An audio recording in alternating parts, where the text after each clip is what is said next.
भोला बड़ी उम्मीदों के साथ उन 4 सिक्कों को लेकर मुखिया के पास जाता है। अरे भोला, तुम यहाँ? बताओ कैसे आना हुआ? मुखिया जी, मेरे पास ये सिर्फ 4 सिक्के ही हैं। क्या आप इन सिक्कों के बदले मुझे कुछ नए सिक्के दे सकते हैं? अरे भोला, ये सिक्के बेकार हैं। अब ये चलन में नहीं रहा। भला तुम्हें इन सिक्कों के बदले कौन पैसे देगा? सच में तुम बहुत भोला हो। अब मैं क्या करूं? हे भगवान, मैं तो बर्बाद हो गया। मेरा सब कुछ लुट गया। अब देखो भोला, मैंने भी तुम तीनों भाइयों के बंटवारे की बात सुनी है। सुनकर बहुत बुरा लगा। दोनों भाइयों ने तो सब कुछ ले लिया और बदले में तुम्हें कुछ नहीं दिया। ऊपर से उन निर्दयी भाइयों ने तुम्हें घर से भगा भी दिया। हे भगवान, ऐसा भाई तो दुश्मनों को भी ना मिले। अब क्या करूं मुखिया जी? लगता है मेरी तकदीर में कुछ नहीं है। मेरा मर जाना ही ठीक है।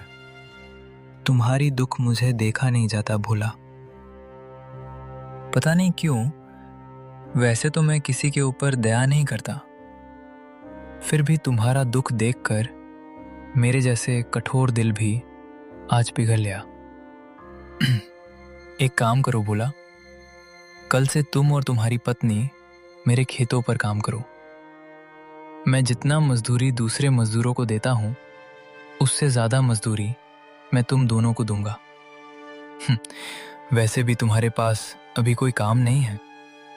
हाँ मुखिया जी, मैं आपके यहाँ काम करूंगा। मेरी पत्नी भी काम करेगी। ठीक है भोला, तो फिर कल सुबह से खेत पर काम के लिए आ जाना। और ये तुम अपने सिक्के अपने पास ही रखो। शायद यही तुम्हारी 4 रुपए की तकदीर वाली निशानी है। भोला उदास होकर वापस अपने कुटिया पर आता है। भोला की पत्नी रास्ता देख रही थी। भोला अपनी पत्नी के पास आकर सारी बातें बताने लगता है। अब हमें दूसरों के खेतों में काम करना पड़ेगा। हाय रे मेरी किस्मत। अब देखो पद्मा, तुम ज्यादा ज्ञान मत दो। हमें एक काम मिला है, कल से काम पर जाना है। इस तरह दिन गुजरता गया। भोला और पद्मा अब मुखिया के खेतों पर काम करने लगे। रोजी रोटी का एक जरिया उन्हें मिल गया।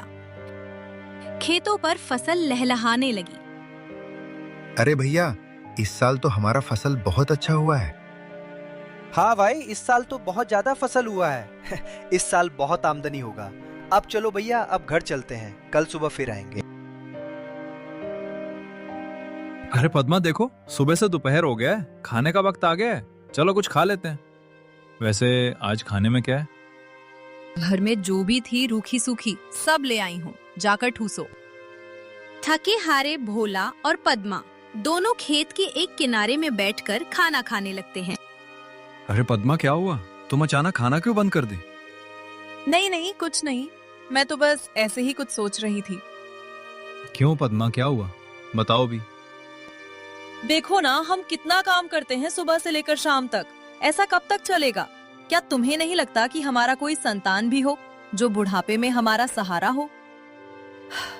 हाँ पद्मा, बार बार मैं भी यही सोचता हूँ, पर क्या करें, ये सब हमारे हाथ में नहीं, ये तो ऊपर वालों के हाथ में है। पता नहीं किस जन्म की सजा भुगत रही हूँ। भगवान ने तो हमसे मुंह मोड़ लिया है।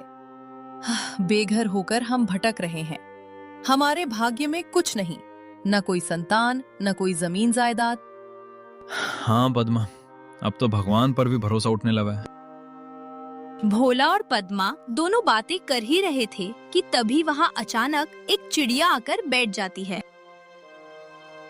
अरे अरे, ये देखो तो, ये तो एक चिड़िया है, हमारे पास ही आकर बैठ गई। लगता है इसे भूख लगी है, हमें इसे कुछ खाने को देना चाहिए। हाँ भोला, तुम इसे कुछ खिला दो, शायद भूख के मारे यहाँ आ गया होगा। पद्मा ने उस चिड़िया को कुछ चावल देती है। चिड़िया कुछ देर पद्मा को देखती रहती है, फिर चिड़िया उस चावल को खाकर उड़ जाती है।